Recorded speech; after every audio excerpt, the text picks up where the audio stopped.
«Yo puedo arreglar esto». El millonario se rió, pero el niño hizo algo que dejó a todos en shock. En plena hora pico, con el cielo despejado y el ruido de los claxones retumbando por todos lados, el tráfico sobre Paseo de la Reforma estaba más denso que nunca. Camiones, coches, motos, bicicletas y hasta un señor empujando un carrito con tamales se abrían paso como podían. Pero de pronto, entre todos los vehículos algo llamó la atención. Un Rolls-Royce Phantom negro, brillante, imponente, que de un momento a otro comenzó a disminuir la velocidad, hasta que se detuvo por completo frente al Ángel de la Independencia. Nadie entendía qué pasaba. El chofer, sudando, se bajó y abrió el cofre con nerviosismo, y entonces, del asiento trasero bajó Alejandro Montoya, trajeado, con el rostro desencajado y el celular pegado a la oreja. Alejandro era uno de los empresarios más poderosos del país. Salía en revistas, daba conferencias, era invitado especial en eventos de lujo y su palabra era ley dentro del círculo empresarial. Su mirada siempre era firme, su voz cortante.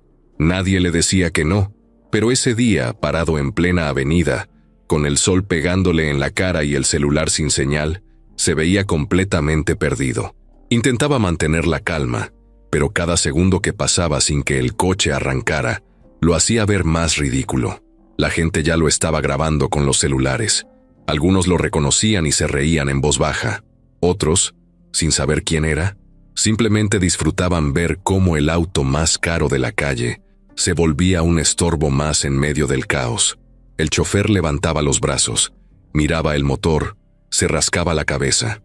Alejandro gritaba: «Llama a la agencia, que manden a alguien ya», pero no había señal. El tráfico empezaba a acumularse detrás de ellos. Claxon tras claxon, insulto tras insulto. Algunos gritaban desde sus coches: «Quítese, don Millonetas, bájese del pedestal y empuje». Unos chavos en bicicleta se burlaron en voz alta: «Ahí está tu coche de lujo, papá». Alejandro giró la cara hacia ellos y apretó los dientes. No podía creer lo que estaba viviendo. Era como una pesadilla. De pronto, entre la multitud que se había formado alrededor del auto, apareció un niño. Tenía 12 años, camiseta deslavada, pantalones con manchas de grasa y unos tenis rotos de tanto usarlos. Caminaba con decisión, sin miedo. Tenía la cara sucia, pero los ojos bien despiertos. Se llamaba Mateo Reyes. Se acercó al coche y, como si no le importara la tensión que había en el aire, le habló directamente al chofer. «¿Qué tiene? ¿No arranca?» El chofer, confundido, lo miró de arriba abajo. Sí, se apagó de la nada.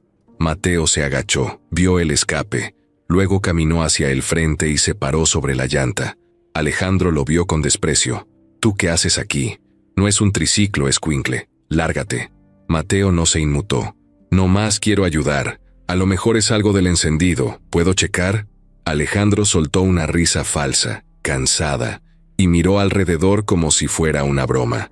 «¿Me estás diciendo que tú, con esas manos sucias y esa facha, sabes arreglar este coche? ¿Sabes cuánto cuesta este coche, niño?» Mateo se encogió de hombros. «No sé cuánto cueste, pero si está parado de nada sirve, ¿no?» Un par de personas que estaban cerca soltaron una risa. La burla se había invertido. Alejandro apretó la mandíbula. El chofer lo miró como pidiéndole permiso, sin decir nada. Alejandro lo fulminó con la mirada y luego, con un tono sarcástico, le dijo a Mateo: «Órale, pues. Si crees que puedes con eso, adelante.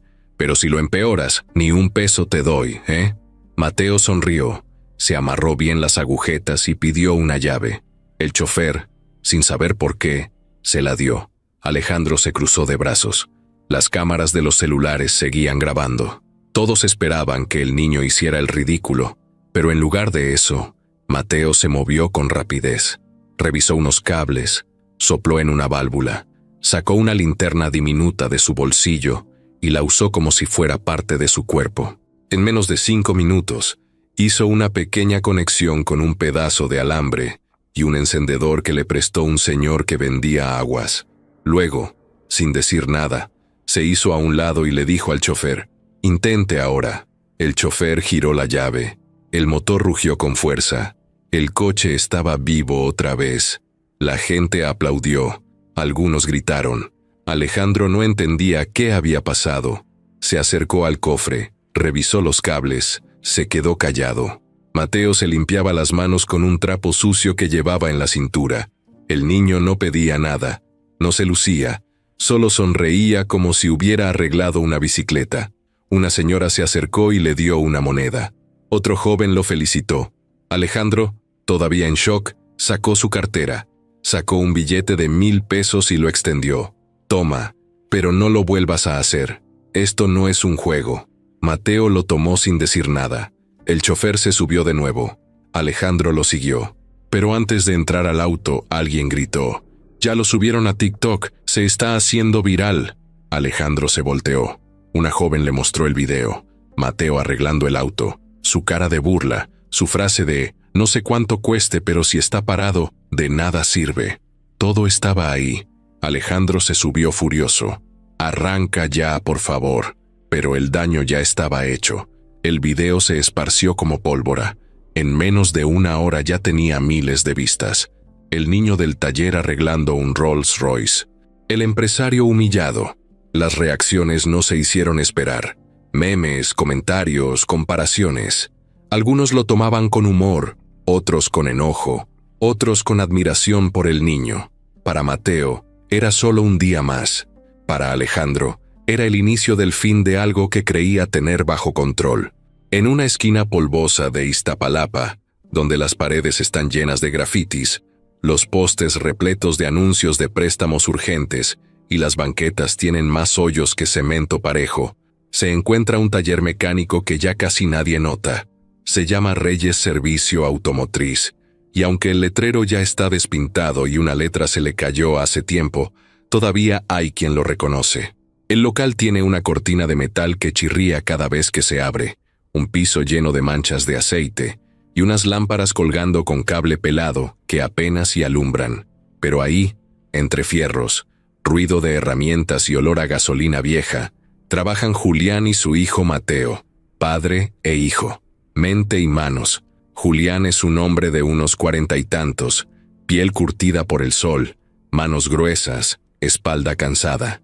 Su cara casi siempre está manchada de grasa, pero cuando sonríe se le nota una paz que pocos en la zona tienen. Se levanta todos los días a las 5 de la mañana, prende la radio, pone a calentar café en una olla abollada y luego despierta a Mateo con una voz firme. No hay tiempo para flojear. El trabajo no espera. Ese día, después del caos en Reforma, llegaron al taller con los tenis empolvados y el alma todavía medio agitada por lo que había pasado. Mateo entró directo. Se quitó la gorra, dejó el dinero sobre una lata vacía de anticongelante y se lavó las manos con una mezcla de jabón en polvo y agua fría. Julián lo miró desde la puerta, cruzado de brazos. ¿Y eso?, le preguntó, señalando el billete. Del señor ese del carro. Me lo dio después de que le arreglé el coche. Julián levantó las cejas. No todos los días su hijo llegaba con 1,000 pesos en la bolsa. Lo agarró.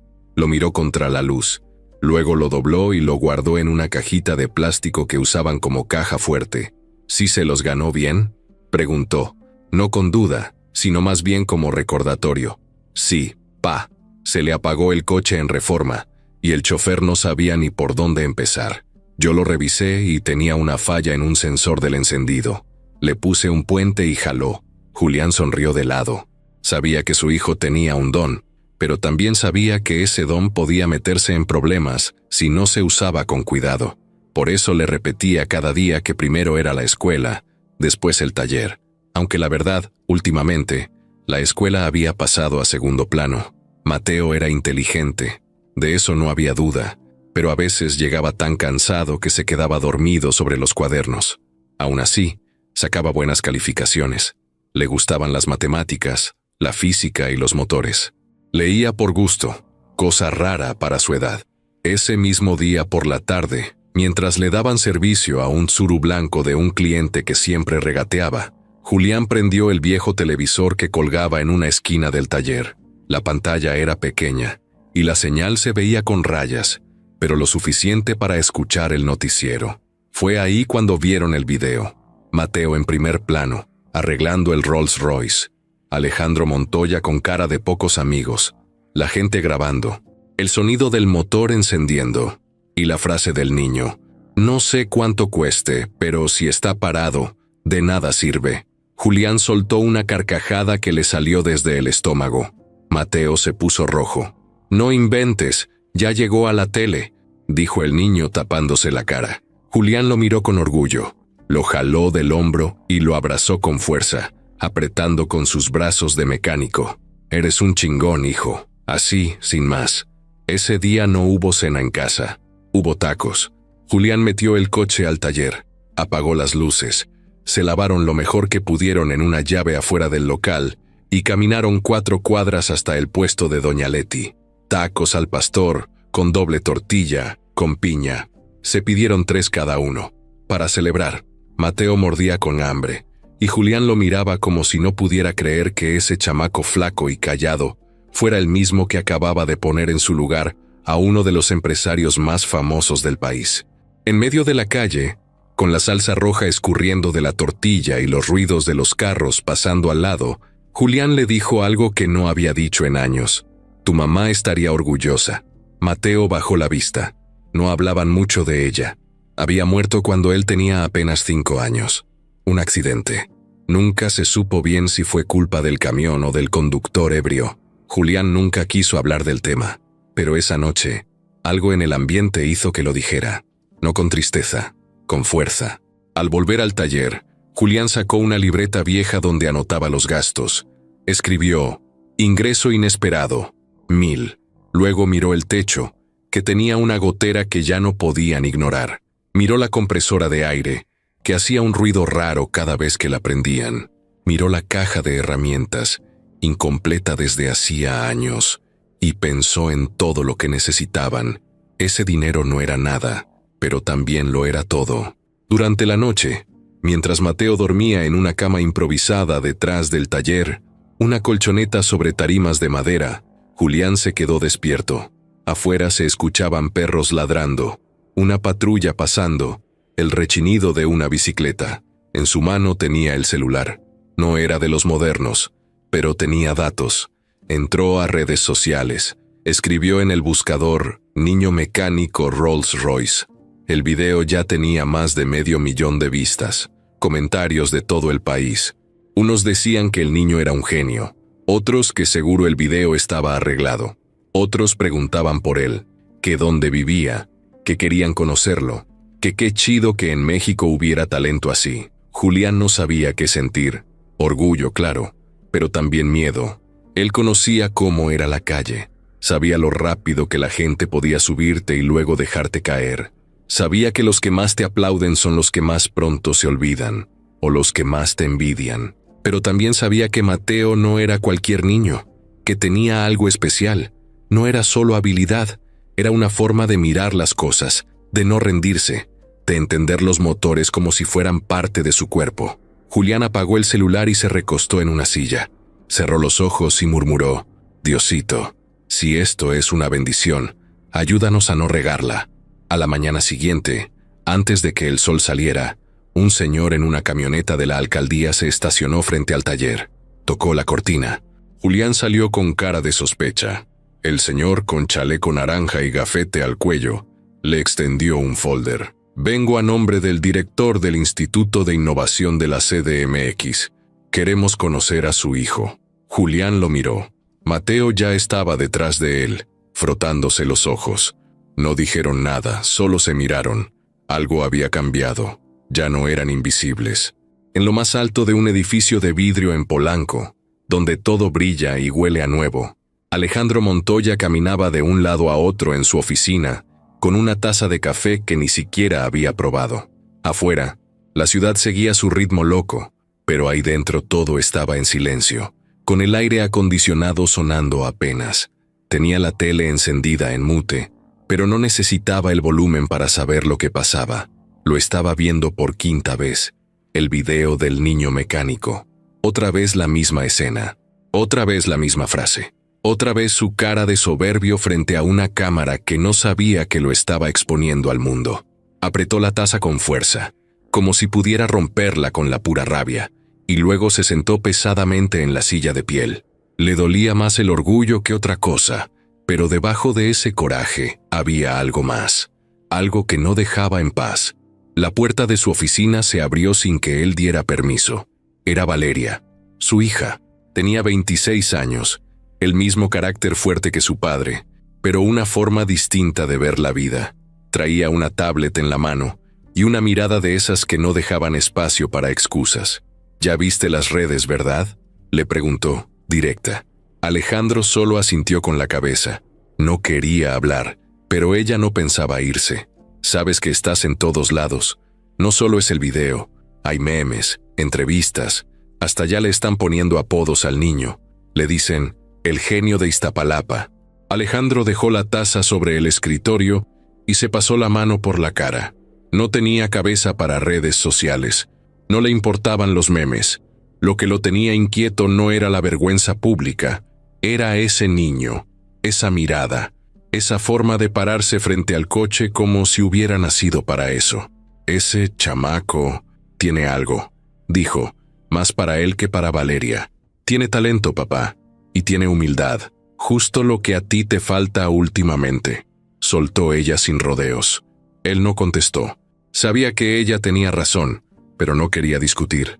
Lo que sí hizo fue levantarse y caminar hasta una repisa donde había varias fotos, premios, reuniones importantes, eventos con gobernadores, todo eso que usaba para sentirse importante. Pero en una esquina, casi escondida, había una foto diferente. Era él, más joven, con una mujer sonriente y un niño abrazándolo por la espalda. El niño tendría unos 10 años, cabello oscuro, sonrisa abierta. Se llamaba Daniel, su hijo, el hijo que ya no estaba. Alejandro tomó la foto con cuidado, como si pesara. No era la primera vez que la miraba, pero sí la primera vez en mucho tiempo que lo hacía sin apretar los dientes. Valeria se quedó en silencio.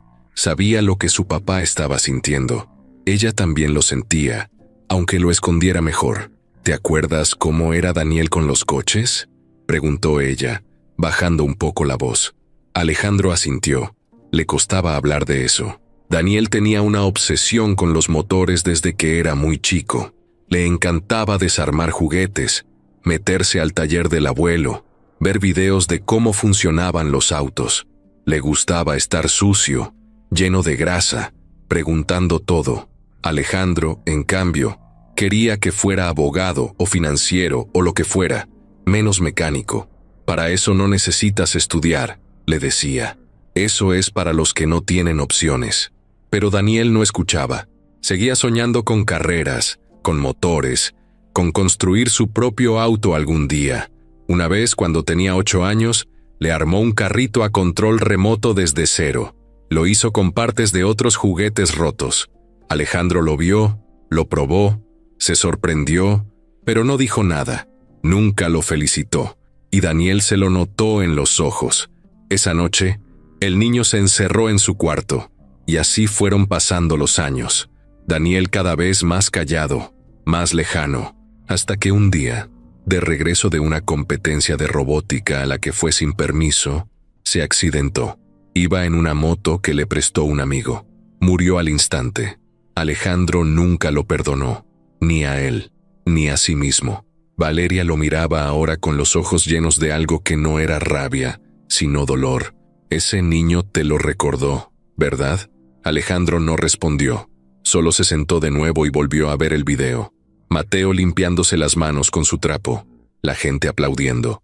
Él, parado como un idiota sin saber qué decir. Y sí, se parecía. No físicamente, pero había algo.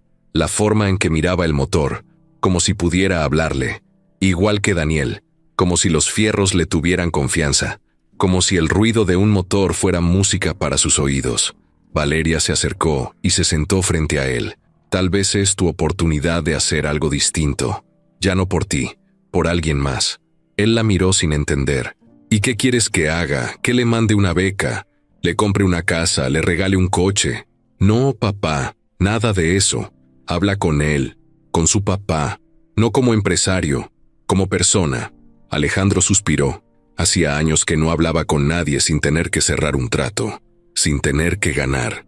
Había construido un muro tan alto alrededor de sí mismo que hasta él se había quedado atrapado adentro. Pero esa foto, ese video, esa cara de niño con manos manchadas, todo lo estaban empujando hacia algo que ni él mismo entendía. Más tarde, ya en su departamento, apagó todas las luces menos una. Se sentó en la sala, con la foto de Daniel en una mano y su celular en la otra. Entró a redes sociales, buscó el video original, empezó a leer los comentarios. Todos hablaban del niño, de su talento, de lo injusto que era que alguien así viviera en la pobreza mientras tantos mediocres vivían rodeados de lujos. Alejandro se sintió incómodo, porque en muchos de esos comentarios, él era el mediocre del que hablaban, el rico que no sabía nada, el que se burlaba, el que no reconocía lo que valía la pena. Luego buscó más información. Encontró una entrevista que un canal local había hecho esa misma tarde. El reportero estaba parado frente al taller de Iztapalapa. Mostraba el lugar, hablaba con los vecinos, contaba la historia de Julián y Mateo, el papá viudo que levantó un taller con lo poco que tenía, el niño que aprendió mirando, que nunca fue a una escuela de mecánica, que todo lo sacó observando a su papá. Alejandro no pudo evitar sonreír. Era la historia que su hijo nunca tuvo, o que nunca le permitió tener. Apagó el celular, se levantó y fue al closet. Sacó una caja que tenía guardada al fondo. Adentro había dibujos viejos de Daniel, una medalla de una competencia de ciencia, un cuaderno con diseños de autos y una carta. No la había leído en años. La abrió. Era corta, escrita con letra de niño. Decía: «Papá, algún día voy a construir el coche más rápido del mundo, y quiero que tú lo manejes. No importa si te enojas conmigo, yo te quiero igual». Alejandro se sentó en el piso con la carta en la mano, y por primera vez en mucho tiempo, lloró, sin hacer ruido, sin esconderse, como si todo lo que había acumulado dentro de él por años, de pronto necesitara salir. Ya era de madrugada cuando se levantó. Marcó un número. Era de su asistente. «Consígueme la dirección del taller de Iztapalapa. Quiero conocer al niño y a su papá. Mañana mismo». El taller seguía siendo el mismo. Piso manchado, paredes cuarteadas, el sonido de una matraca por aquí y una compresora tosiendo por allá. Mateo, con una playera sin mangas y el pelo todo revuelto, estaba metido bajo el cofre de un Chevy, que ya parecía más parte del taller que del dueño. Julián lijaba una puerta con paciencia, mientras tarareaba una canción vieja que solo él conocía. Era una mañana como cualquier otra, hasta que una camioneta negra se estacionó justo enfrente, brillando más que cualquier cosa en toda la cuadra. Mateo fue el primero en levantar la cabeza. Lo que vio no se lo esperaba. Del asiento trasero bajó Alejandro Montoya, el mismísimo empresario del Rolls Royce, con lentes oscuros, traje impecable y una expresión seria. No era la cara burlona del video, ni la mirada pesada del día del incidente. Era otra, más bajada, sin el mismo brillo, como si trajera algo encima que no lo dejaba respirar. Julián también lo vio y de inmediato soltó la lija. Se limpió las manos en su pantalón, pero no caminó hacia él. Alejandro se acercó despacio. Miraba todo: el taller, las herramientas colgadas con alambre, las llantas arrumbadas, el ventilador sin aspas que giraba por costumbre, no por utilidad.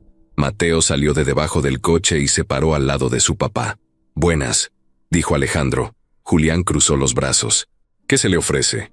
No era un tono grosero, pero tampoco amable. Era la voz de alguien que no olvida tan fácil la manera en que trataron a su hijo. Alejandro lo notó y bajó los lentes, como mostrando que venía en serio. «Vengo a hablar.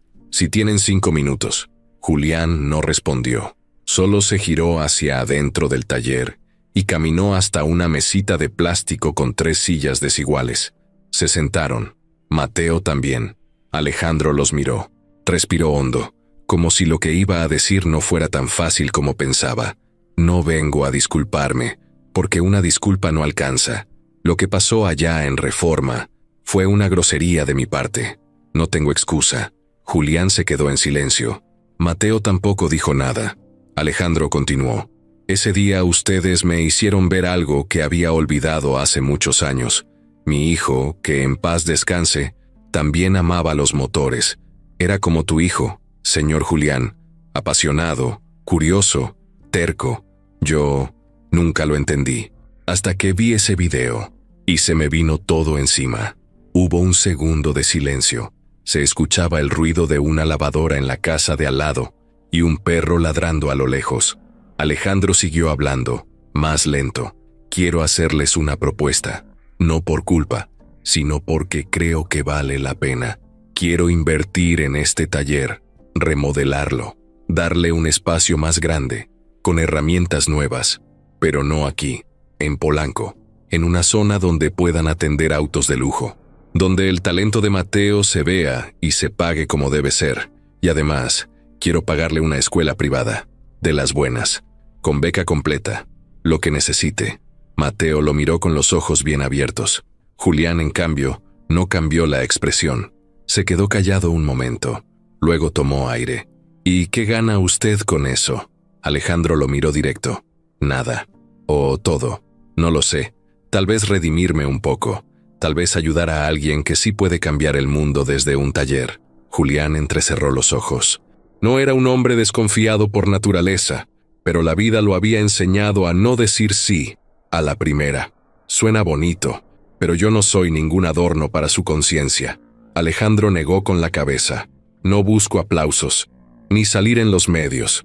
Es una propuesta directa, formal. Julián lo pensó unos segundos más. Mateo ya lo estaba mirando con emoción. El niño nunca había pisado una escuela privada, nunca había tenido herramientas nuevas, nunca había salido del barrio, pero no se atrevía a decir nada sin que su papá hablara primero. Tengo 3 condiciones, dijo Julián firme. 1. Usted respeta nuestro trabajo. No venimos a ser sus empleados. Si invertimos juntos, es como socios, pero el taller sigue siendo nuestro. 2. Mateo no deja la escuela por nada. Si un día se atrasa en calificaciones, usted no se mete. Y 3. Esto no es un negocio con fecha de caducidad. No quiero que en 6 meses se le acabe la emoción y nos deje botados.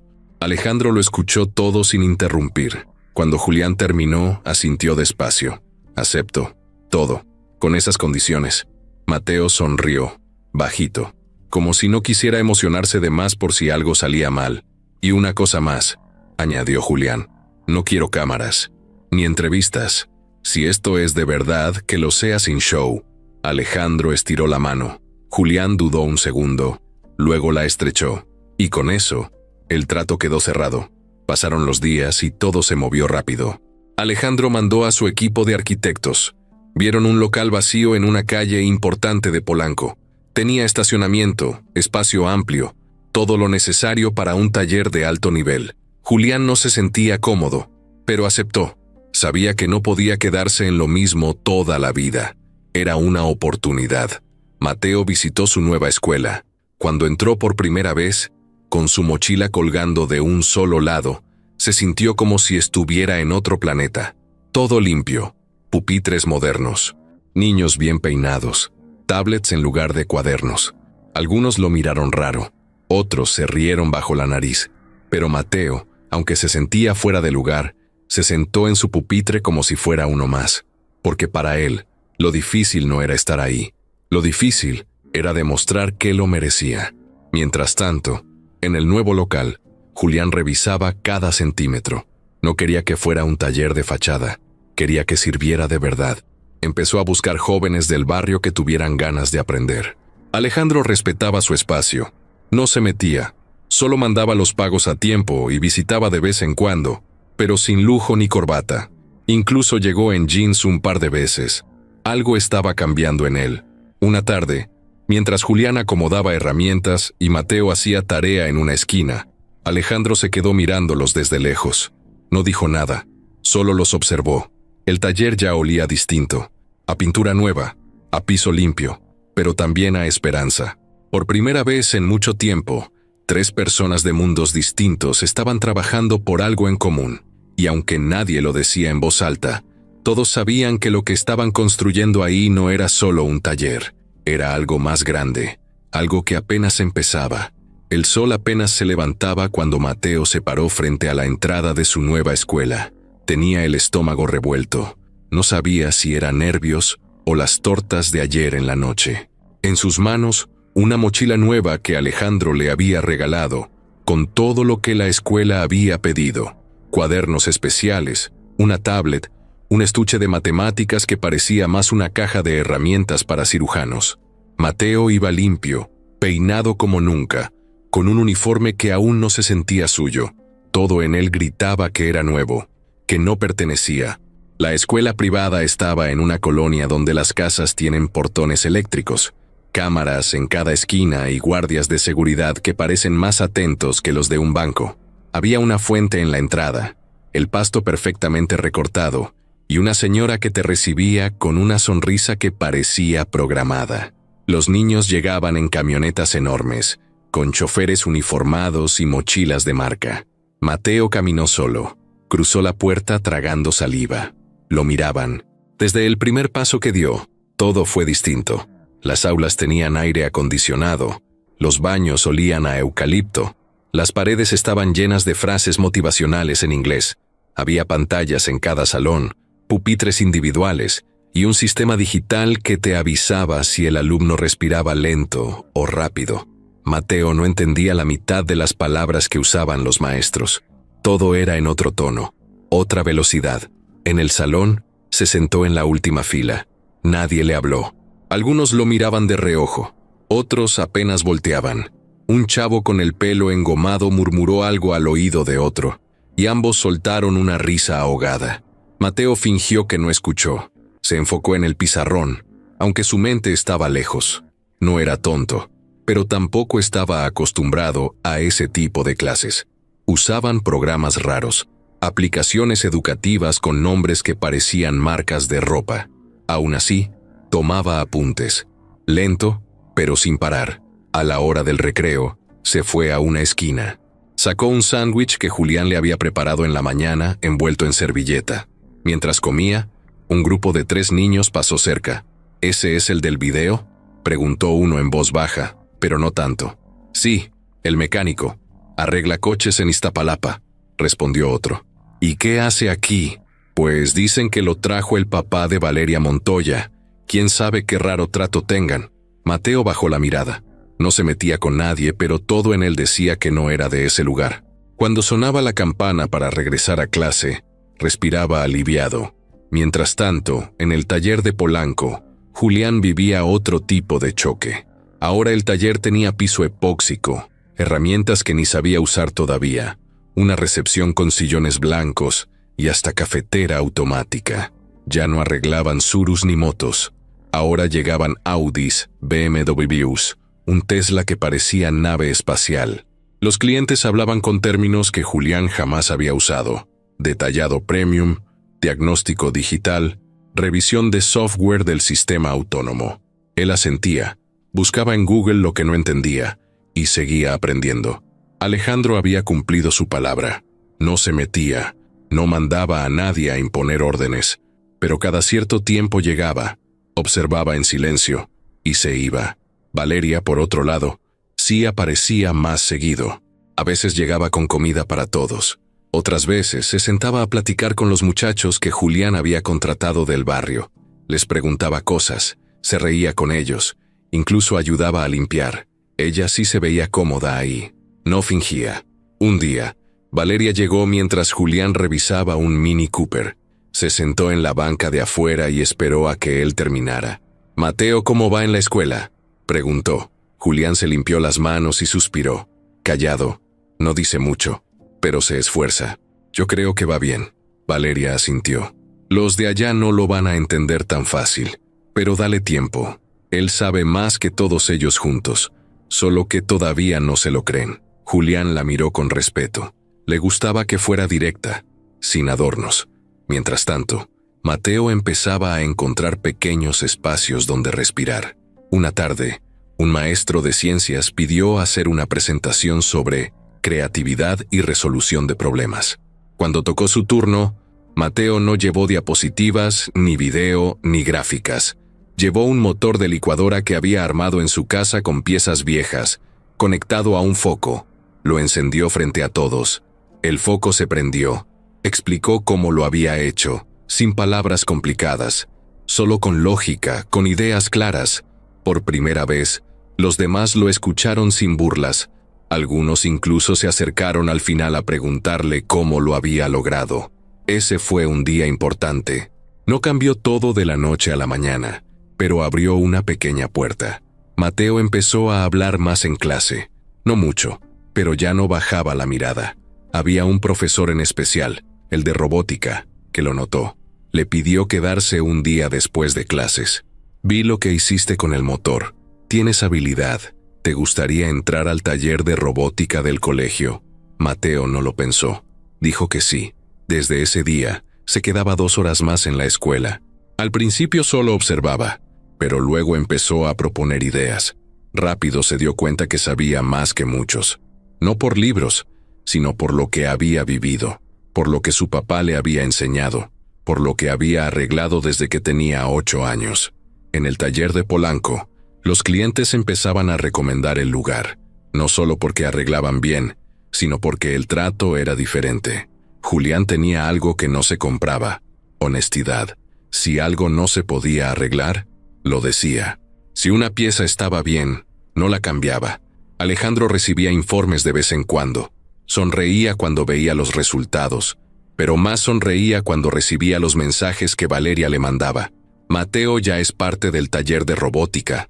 Hoy presentó su primer proyecto. Los profes ya lo notan. Un viernes por la noche, Julián y Mateo regresaron a Iztapalapa. Aunque ahora podían quedarse en un departamento en Polanco que Alejandro había ofrecido, Julián prefería dormir en su casa. Una casa modesta, con paredes descascaradas y techo de lámina, pero que olía a familia. Ese día cenaron juntos pan con café. Mateo le contó lo del taller de robótica. Julián lo escuchó con atención. ¿Y tú crees que esos niños ya te ven distinto? Mateo pensó un momento. Creo que ya no se ríen tanto. Eso ya es ganancia. Julián rió. Vas bien, pero no te olvides de dónde vienes. Mateo asintió. Sabía muy bien de dónde venía. Lo que todavía no sabía era todo lo que estaba por venir, porque esos dos mundos apenas estaban empezando a mezclarse, y no todos iban a estar contentos con eso. En una oficina con vista a Reforma, muy distinta a la de Alejandro pero igual de lujosa, Ricardo Salgado movía su café sin azúcar con una cucharita de plata, mientras veía el video viral del niño mecánico por 10ª vez. Tenía las piernas cruzadas, el saco colgado en el respaldo de la silla y la mirada fija en la pantalla. No se reía, no decía nada, solo observaba. Cada vez que aparecía la cara de Alejandro en el video, su ceja derecha se levantaba apenas, como si una idea le estuviera cocinando la cabeza por dentro. Ricardo no era cualquier socio, era de esos hombres que, aunque sonreían en público, por dentro medían todo. Su respeto por los demás dependía del dinero que tuvieran, del apellido, de las conexiones, y en el caso de Alejandro, el respeto venía más por necesidad que por admiración. Lo había aguantado por años, esperando su momento.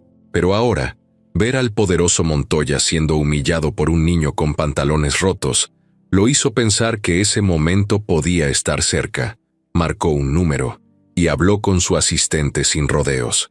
Consígueme todo lo que encuentres sobre el taller Reyes. ¿Dónde está? ¿Quién lo maneja? ¿Si tiene permisos? ¿Si paga impuestos? ¿Si tiene denuncias? Todo. No dejes nada fuera. La asistente no preguntó. Colgó. Sabía que cuando Ricardo pedía algo así, era porque estaba planeando algo grande. En la pantalla, el video seguía corriendo. Mateo arreglando el auto. La gente aplaudiendo. Alejandro con cara de piedra. Ricardo bufó. Así que ahora el gran Montoya se volvió rescatador de chamacos de barrio. Había leído las noticias. Sabía que Alejandro estaba invirtiendo en el taller, que había llevado al niño a una escuela privada, que incluso hablaban de abrir una franquicia de reparación de autos de lujo en varias zonas de la ciudad. Todo eso lo ponía nervioso. No por el negocio en sí, sino por el ruido que generaba. Alejandro había dejado de invitarlo a las juntas clave. Valeria, la hija, ahora aparecía en reportajes como la nueva cara del proyecto. Y él, Ricardo Salgado, que había sido socio desde los primeros días, estaba quedando fuera de la conversación. Esa misma semana, en una comida con funcionarios del Estado de México, Ricardo soltó el comentario como quien no quiere la cosa. ¿Ya vieron ese nuevo taller de lujo que están poniendo en Polanco? Lo maneja un ex mecánico de Iztapalapa. Dicen que ni licencia tiene. Y el niño, bueno, ni registrado está como trabajador. A ver si no están metiendo a un menor a hacer cosas ilegales. Algunos se rieron. Otros solo levantaron las cejas. Uno de ellos, que trabajaba en una dependencia de comercio, sacó su celular y empezó a buscar. ¿Y eso lo está apoyando Montoya? Ricardo sonrió con una mueca seca. Sí, muy caritativo últimamente, ¿no? Después de ese comentario, los engranes empezaron a girar. Ricardo no necesitaba ensuciarse las manos. Solo tenía que sembrar dudas en los oídos correctos, en las oficinas indicadas. Los trámites que normalmente pasaban sin problema empezaron a retrasarse. Las inspecciones se duplicaron. Los proveedores que estaban listos para surtir materiales al taller en Polanco comenzaron a poner pretextos, que no tenían disponibilidad, que hubo cambios en los precios, que necesitaban nuevas garantías. Julián empezó a notarlo primero.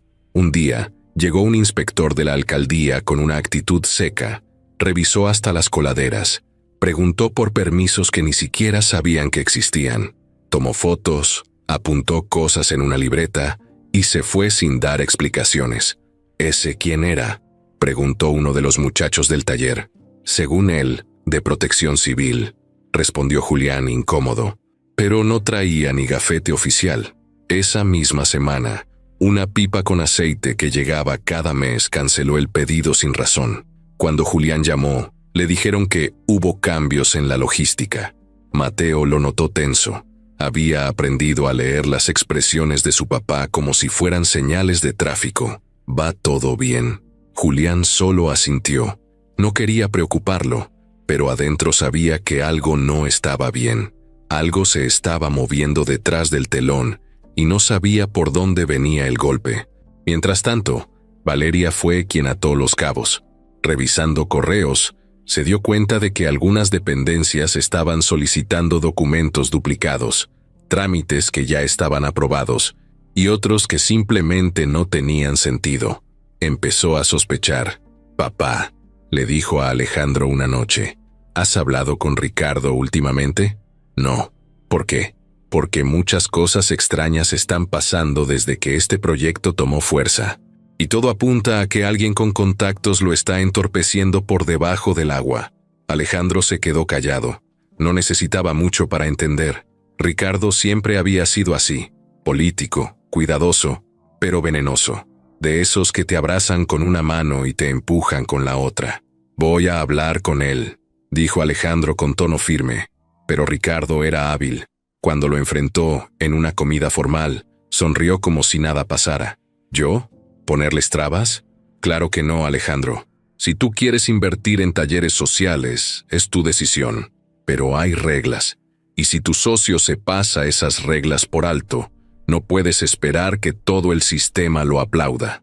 «No somos socios en eso», dijo Alejandro. «No todavía», contestó Ricardo, mirando su copa de vino. «Pero si ese proyecto empieza a afectar la imagen de la empresa, sí que lo seremos». Alejandro lo entendió todo. Ricardo no solo estaba celoso, se sentía desplazado, y estaba dispuesto a tirar el proyecto si eso le devolvía el control. Pero había algo que Ricardo no sabía. Alejandro ya no estaba solo en esto. Ahora tenía algo que nunca había tenido antes. Un propósito. De regreso en el taller, Julián se reunió con Mateo, Valeria y los demás trabajadores. «Nos están tirando con todo», dijo sin vueltas. «Quieren que cerremos». «¿Y qué vamos a hacer?», preguntó uno de los jóvenes. «Lo que hacemos siempre», respondió Julián. «Resistir». Mateo miró a todos. Sentía algo en el pecho, una mezcla de coraje y determinación. Estaba entendiendo que el talento no era suficiente, que cuando uno empieza a sobresalir, también se vuelve blanco, que los enemigos no siempre llevan uniforme.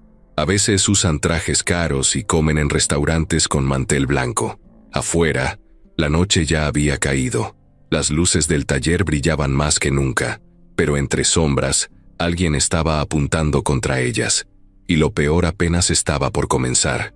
Mateo ya no podía caminar 2 cuadras sin que alguien lo reconociera. En la papelería, en la tiendita, en la parada del micro, siempre había alguien que lo señalaba y decía, «Es el niño del Rolls Royce». Algunos querían tomarse una foto con él, otros solo lo miraban con una mezcla de sorpresa y admiración, como si no pudieran creer que ese chamaco flaco, con manos de mecánico, fuera el mismo del video viral que había roto las redes. En la escuela, las cosas también habían cambiado, pero no del todo para bien. Ahora varios maestros lo usaban como ejemplo. «Si Mateo puede, ustedes también», repetían. Y eso, en lugar de motivar a sus compañeros, solo alimentaba la envidia de algunos.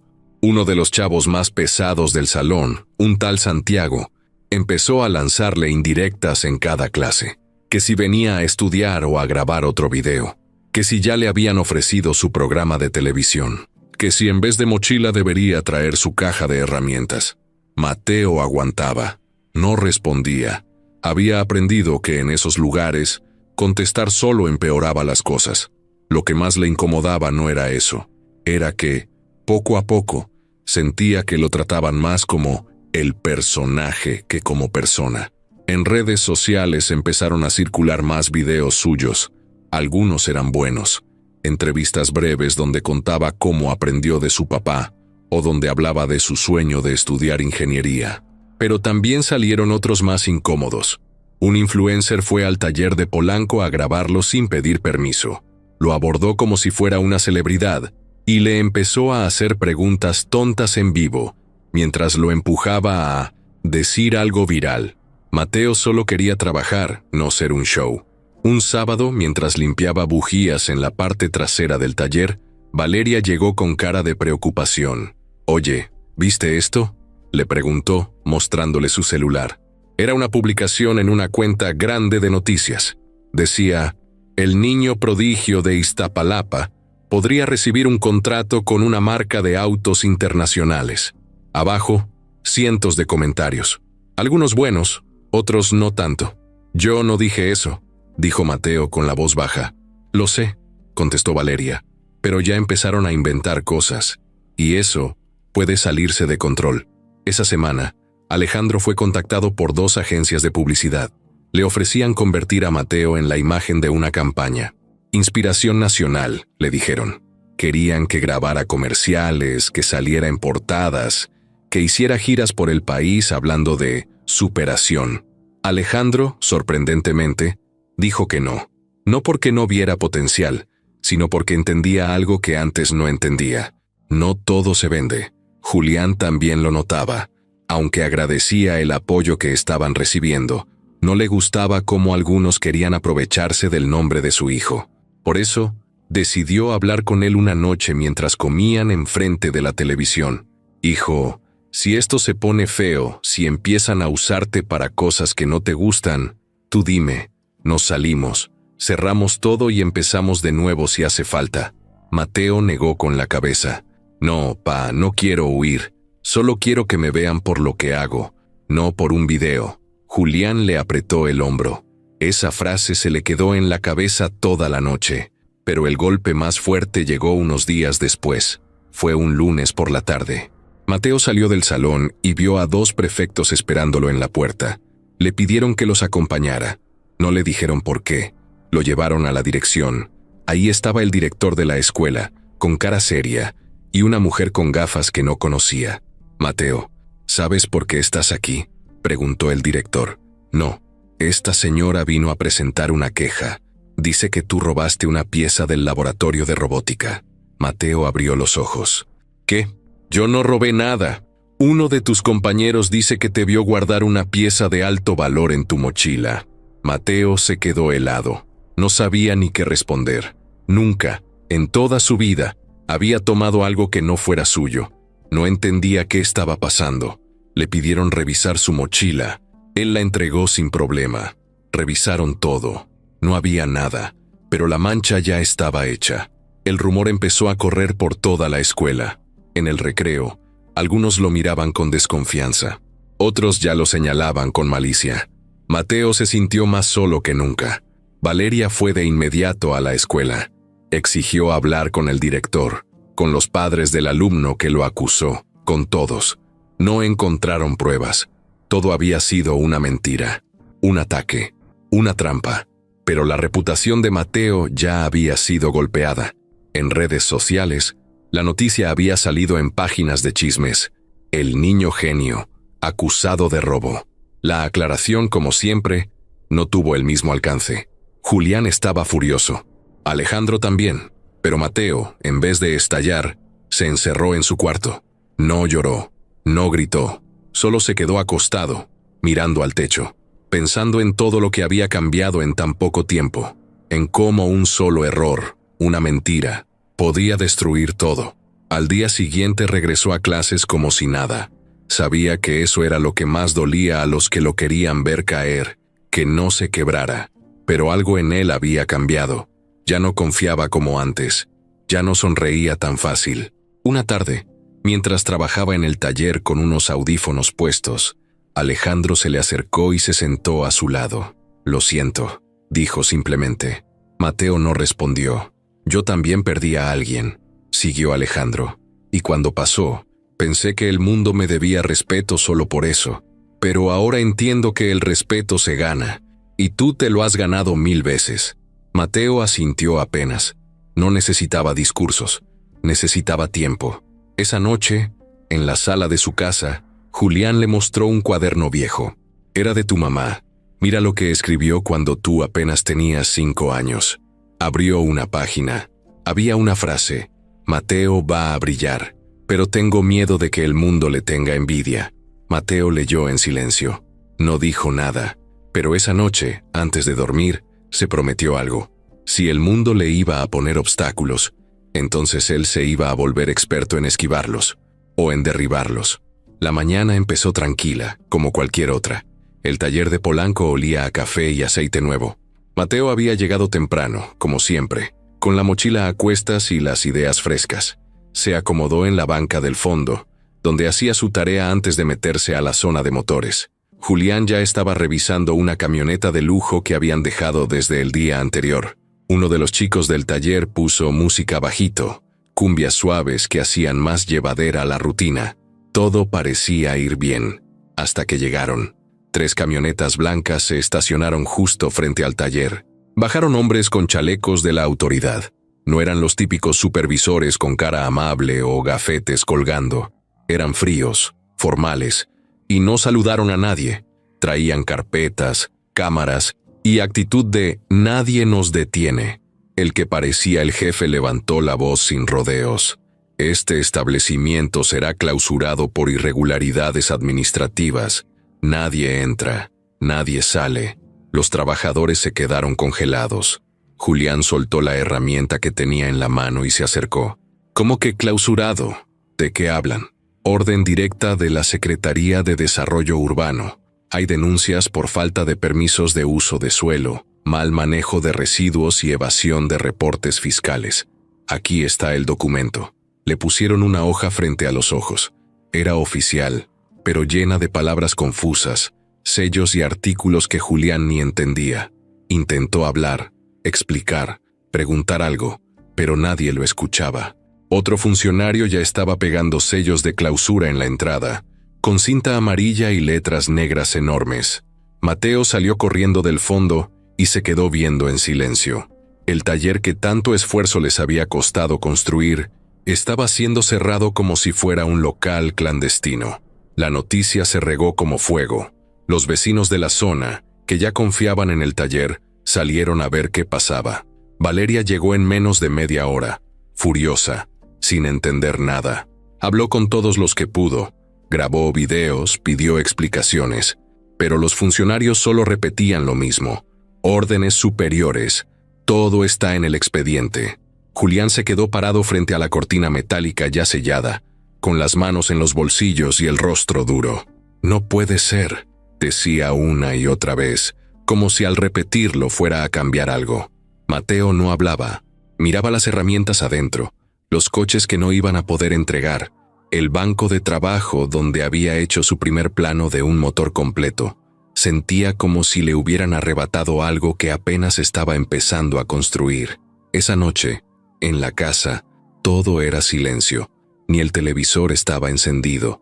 Julián se sentó a la mesa con una libreta llena de números. Intentaba entender cuánto dinero les quedaba, cuánto debían, cuánto podían resistir si el taller no se reabría pronto. Alejandro llamó, claro. Dijo que iba a resolverlo, que su equipo legal ya estaba encima del tema, que esto era un atropello y que no se iban a dejar. Pero Julián no quería palabras, quería soluciones. Yo lo sabía, dijo sin levantar la mirada. Sabía que esto no iba a ser tan fácil. Mateo estaba en el sillón con la cara entre las manos. ¿Y si ya no lo reabren, pa? Entonces nos regresamos al de Iztapalapa. Ahí no tenemos lujo, pero sí historia. Mateo asintió, pero adentro le dolía, porque ya no era solo por ellos. Era por todos los chavos que habían creído en ese proyecto, por los clientes que habían confiado, por Valeria, que se había partido la cara para ayudar, por la gente que les había apostado, sin esperar nada.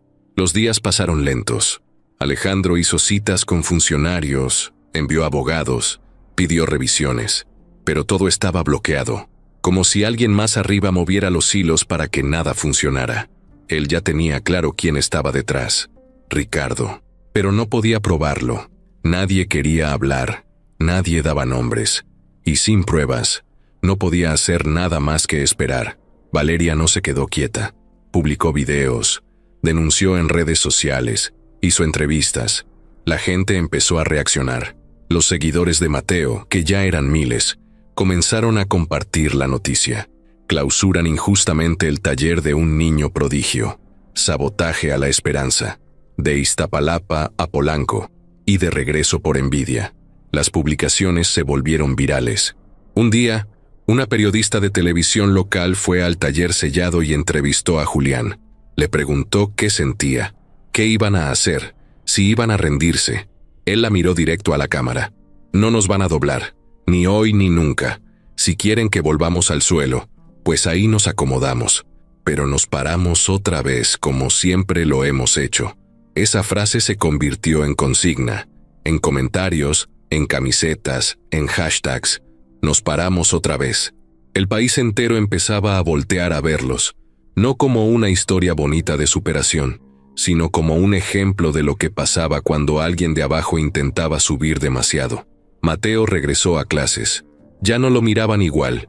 Ahora todos sabían de la clausura. Algunos con lástima, otros con burla, otros con respeto. Pero él caminaba firme. No permitía que la vergüenza lo doblara. Estaba aprendiendo algo que no venía en libros. Cómo mantenerse de pie cuando todo alrededor se tambalea. Una tarde, cuando ya parecía que no había esperanza, un grupo de exclientes del taller organizó una manifestación pacífica. Se plantaron frente a las oficinas del gobierno con pancartas, con fotos del taller, con mensajes de apoyo. La prensa llegó. La presión creció. Alejandro, desde su oficina, vio las imágenes en la tele y supo que ya no se trataba solo de Mateo ni de Julián. Era una lucha más grande. Pero el taller seguía clausurado, y cada día cerrado era dinero perdido, confianza lastimada, sueños postergados. Julián, que nunca se daba por vencido, empezó a levantar otra vez su viejo taller en Iztapalapa. No iba a esperar sentado. Mateo volvió a ese espacio pequeño, donde todo había empezado.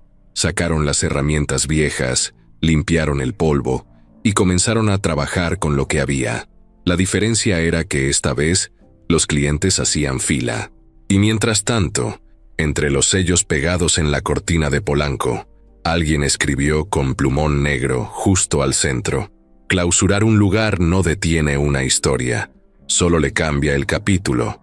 Y así fue, porque lo que venía después, nadie lo esperaba, ni siquiera los que lo habían planeado todo. El aire de la tarde parecía más denso de lo normal. La ciudad se sentía estancada, atrapada entre la lucha por los permisos y los escándalos que rodeaban al taller de Polanco. Los días parecían pasar a cámara lenta, pero en las redes sociales, la situación tomaba un rumbo cada vez más grande. Las protestas seguían, los hashtags aumentaban, la gente estaba hablando de ellos. algunos con empatía, otros con rabia, pero lo cierto era que ya no podían ignorarlos. Valeria pasó toda la mañana en el estudio de televisión local, dando entrevistas y respondiendo preguntas. Los periodistas querían saber más, querían drama, querían sangre. No era suficiente con la historia del niño prodigio. Ahora tenían que ahondar en el lado oscuro, en la clausura, en la injusticia, en el supuesto sabotaje de los competidores. Valeria se sentó frente a las cámaras, con el rostro decidido, pero con un cansancio evidente. ¿Cómo se sienten después de todo lo que está pasando?, le preguntó la reportera, una mujer joven que sonreía de manera forzada. Valeria lo pensó unos segundos. Sabía lo que quería escuchar, pero no iba a darles la respuesta que querían. Nos sentimos más fuertes que nunca. Esto no es solo un ataque a nuestro taller, ni a Mateo. Esto es un ataque a todos los que creemos en el trabajo honesto, en las segundas oportunidades, en que un sueño no se destruye porque alguien quiere pisotearlo. La reportera la miró, sorprendida.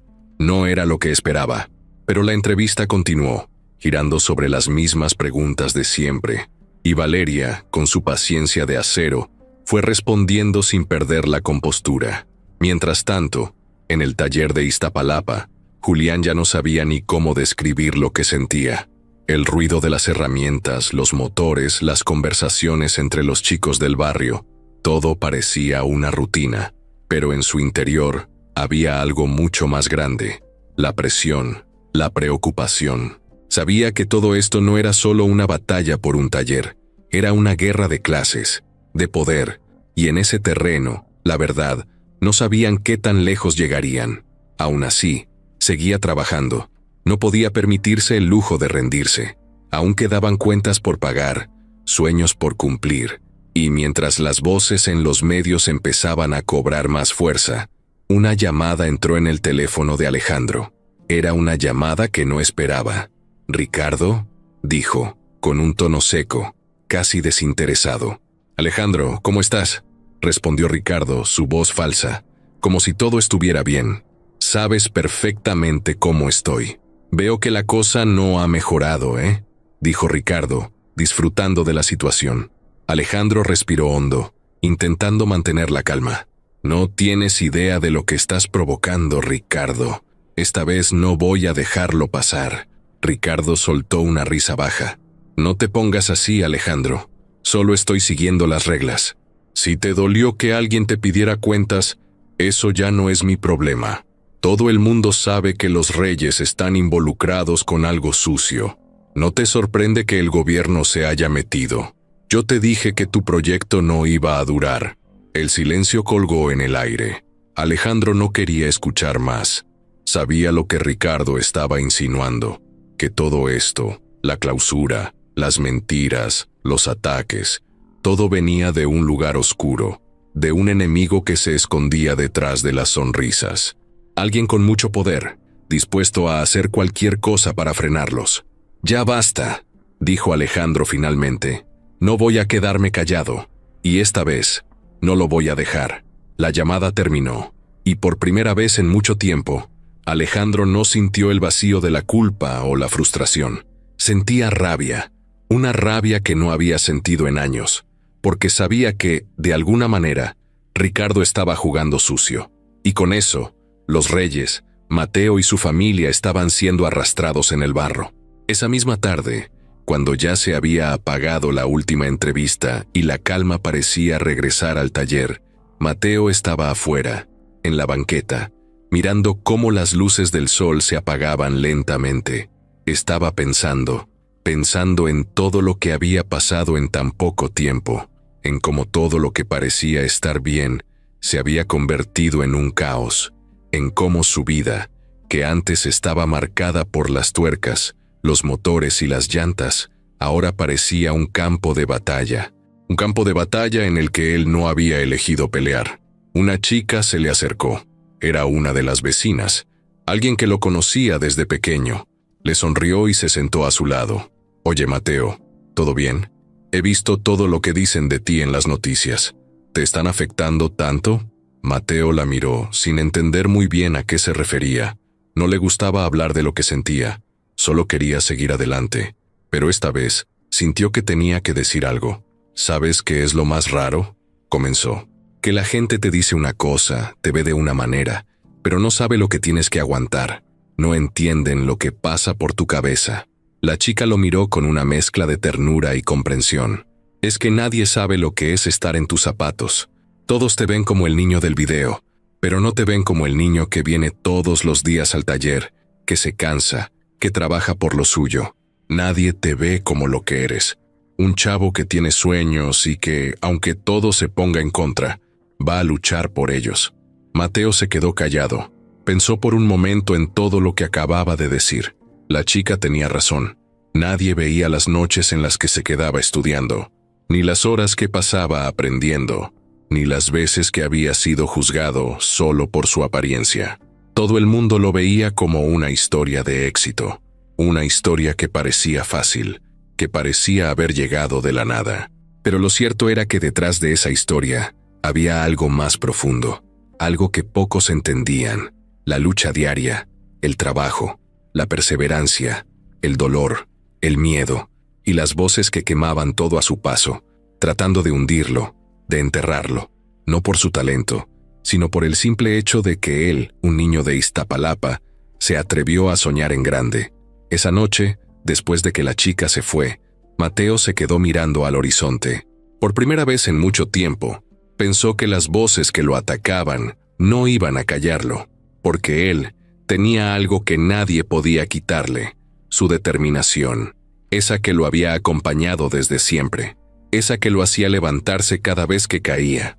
Y así, en medio de la tormenta, Mateo decidió que ya no iba a ser solo el niño prodigio que todos querían ver en los videos. Ahora, él quería ser el que levantara su propio futuro. Un futuro en el que, por fin, las voces que ardían en su contra no pudieran hacerle daño. La oficina de Alejandro, que solía ser un espacio tranquilo, elegante y lleno de orden, ahora era un campo minado de papeles, pantallas encendidas con reportes legales y tazas de café a medio tomar. No dormía bien desde que clausuraron el taller. Cada llamada, cada correo, cada reunión con abogados o contactos del gobierno parecía darle vueltas en círculo. Todo estaba bloqueado. Nadie sabía quién había dado la orden directa de cerrar el taller, pero Alejandro ya no tenía dudas. Ricardo estaba detrás de todo. Lo sentía en el estómago. Lo leía en las coincidencias. Lo escuchaba en el silencio de quienes antes le contestaban el teléfono a la primera. Y esa mañana, cuando uno de sus asesores le entregó una carpeta con los registros de una llamada entre Ricardo y un funcionario menor de la alcaldía, todo se volvió más claro. Nada ilegal, nada con palabras evidentes, pero sí lo suficientemente sospechoso como para dejar claro que su socio estaba metido hasta el cuello. Alejandro no quiso esperar más. Marcó directo a Ricardo y pidió que lo viera ese mismo día, en su oficina, sin pretextos. Ricardo aceptó, como si no le preocupara nada. Cuando llegó, entró sonriendo, como siempre. Traje caro, perfume fuerte, mirada confiada. Saludó al asistente, bromeó con la recepcionista y caminó como si tuviera el mundo resuelto. «Alejandro, viejo amigo, ¿qué pasa? Tan grave como para no agendarlo con días de anticipación», dijo mientras se dejaba caer en el sillón frente al escritorio. Alejandro no le devolvió la sonrisa. Cerró la puerta con llave y se sentó con los codos apoyados en la mesa.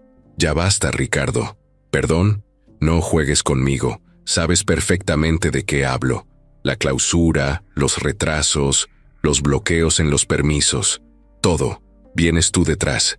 No necesito grabaciones para saberlo».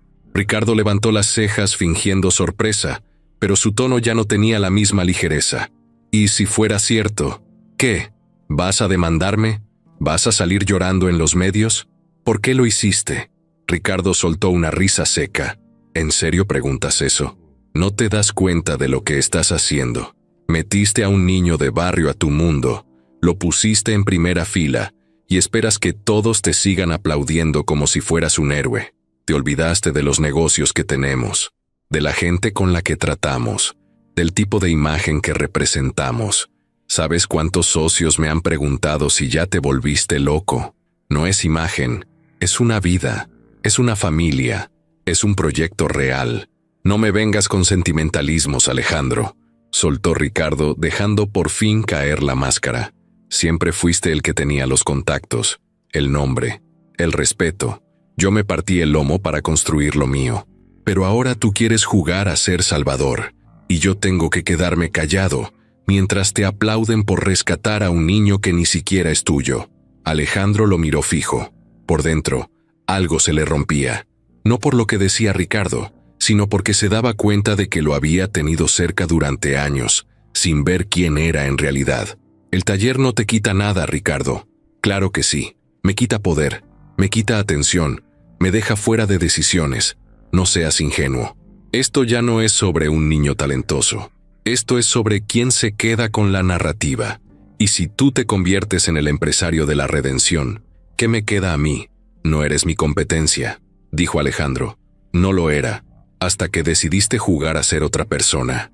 Se quedaron en silencio. Alejandro respiró hondo. Miró a Ricardo como si ya no lo reconociera. Luego se levantó y sacó un sobre del cajón. Lo puso sobre la mesa. Esto es la propuesta formal para disolver nuestra sociedad. Ricardo no lo tocó. ¿Y crees que me voy a ir así nada más? No te estoy pidiendo permiso. Te estoy avisando. Esto no es un favor. Es una decisión. Ricardo lo miró, molesto, pero no dijo nada. Solo se levantó, se acomodó la corbata y salió de la oficina sin cerrar la puerta. Alejandro se quedó solo, con las manos sobre el escritorio, sintiendo un peso en el pecho, porque aunque había dado un paso firme, sabía que las cosas no iban a calmarse tan fácil. Esa noche, en Iztapalapa, Mateo y Julián estaban terminando de armar el motor de una camioneta que un cliente les había dejado afiado. No había mucho dinero, pero al menos seguían trabajando. Seguían de pie. El taller viejo, con todo y lo humilde que era, se había vuelto una especie de refugio. Mateo, con las manos negras de grasa, miró a su papá de reojo. ¿Tú crees que algún día podamos volver al taller de Polanco? Julián se detuvo unos segundos. Pensó la respuesta. No lo sé, hijo. Pero si no volvemos, vamos a hacer que este lugar valga por 10. Mateo asintió. No necesitaba lujos, solo necesitaba seguir haciendo lo que amaba. En ese momento, Alejandro llegó sin avisar. Venía solo, con camisa remangada y cara de cansancio. No traía escoltas ni chofer. Caminó hasta la entrada del taller, donde Julián lo vio con desconfianza. ¿Todo bien?, preguntó Julián, sin soltarse del trapo que tenía en las manos. Hablé con Ricardo. Le puse un alto. Ya no es parte del proyecto, ni de mi vida. Mateo se acercó con cara de sorpresa. ¿Y eso qué significa? Que ahora sí estamos solos en esto, dijo Alejandro. Pero eso también significa que podemos hacer las cosas bien, sin que nadie nos sabotee desde dentro. Julián lo miró en silencio. No era alguien que confiara fácil, pero había algo en Alejandro que sí le creía. Tal vez era la forma en que hablaba, sin arrogancia. O tal vez era porque, por primera vez, veía en sus ojos el mismo cansancio que ellos sentían todos los días. «Está bien», respondió Julián, «pero esta vez todo queda claro. Si se vuelve a torcer el camino, se acabó». «Lo tengo claro», dijo Alejandro. «Vamos a reconstruir esto desde donde sea, desde aquí, desde Polanco, desde donde se pueda». Mateo los escuchaba, sin decir nada, pero por dentro, algo se le encendía, un fuego nuevo, un deseo de demostrar que sí se podía, que aunque les pusieran piedras en el camino, ellos sabían cómo usar esas piedras para construir algo más fuerte. Esa noche, mientras el cielo se cubría de nubes, Alejandro se despidió y se fue caminando, sin coche, sin chofer, sin lujo, solo, como cuando empezó todo, como si también estuviera redescubriendo su propio camino. Todo empezó con una nota pequeña en un portal de noticias, un texto sin mucho detalle, publicado casi de madrugada, firmado por una periodista desconocida. El título era corto pero provocador. Alejandro Montoya usa a niño de Iztapalapa para limpiar su imagen. El artículo hablaba de supuestos intereses detrás del taller, de una campaña de marketing disfrazada de ayuda social, de que todo había sido montado desde el principio. Nadie le hizo mucho caso al principio. pero bastaron un par de retweets y un hilo malintencionado para que el fuego prendiera. En menos de 24 horas, la historia se regó como pólvora. Aparecieron videos recortados, frases sacadas de contexto, fuentes anónimas que aseguraban que Mateo era un actor, que su historia había sido exagerada por Alejandro para ganar puntos ante inversionistas internacionales, que todo el taller era solo fachada. Hasta hubo un tuit con una foto vieja de Alejandro sonriendo con Ricardo en una premiación, acompañado del texto: "Todo queda entre socios. Las redes sociales no perdonan, y menos cuando huelen sangre". Lo que hasta hace unas semanas era una historia inspiradora, se volvió sospechosa. La gente empezó a dividirse. Unos seguían apoyando, pero muchos otros empezaron a dudar. Los comentarios se volvieron crueles, que si Mateo ya se creía famoso, que si Julián estaba aprovechando la situación, que si Alejandro era un millonario manipulador con disfraz de salvador. Y entonces, cayó el golpe fuerte. Una cuenta grande, con miles de seguidores, publicó un reportaje especial que llevaba semanas preparando. El encabezado: "La farsa del taller de lujo. Documentos, cifras y testimonios". Eran casi 20 minutos de video, con una voz en off seria, imágenes filtradas y supuestos correos internos entre Alejandro y empresarios interesados en crear una cadena de talleres con la historia de Mateo como bandera comercial. Había frases que, fuera de contexto, sonaban mal, muy mal. La imagen del niño es una mina de oro. Si manejamos bien la narrativa, el taller puede ser viral por años. Necesitamos controlar el discurso antes de que se nos salga de las manos. La gente no necesitó más. Los medios tradicionales se sumaron. Programas de televisión matutinos dedicaron bloques completos al escándalo. Analistas, comentaristas, opinólogos, todos tenían algo que decir. Las palabras manipulación, marketing social, uso de menores y lavado de imagen aparecían una y otra vez. Alejandro Montoya pasó de la noche a la mañana de ser el empresario que ayudaba a un niño genio, al tipo que había construido una mentira. Y con él todos cayeron. El taller de Polanco seguía clausurado, y ahora parecía que no iba a abrir nunca. El taller de Iztapalapa, que hasta hacía poco era símbolo de resistencia, comenzó a quedarse sin clientes. Algunos ya no querían ir al lugar del niño del escándalo. Otros, aunque los conocían, preferían alejarse. Yo los estimo, don Julián, pero ahorita no quiero meterme en broncas. Julián solo asentía, sin decir nada, pero por dentro se sentía apuñalado. Mateo, en la escuela, dejó de ser el chico que inspiraba. Volvió a ser el niño raro, el que se hace el importante. Lo miraban con desconfianza. Uno de sus maestros, que antes lo trataba con respeto, ahora lo ignoraba. En el recreo, nadie se acercaba.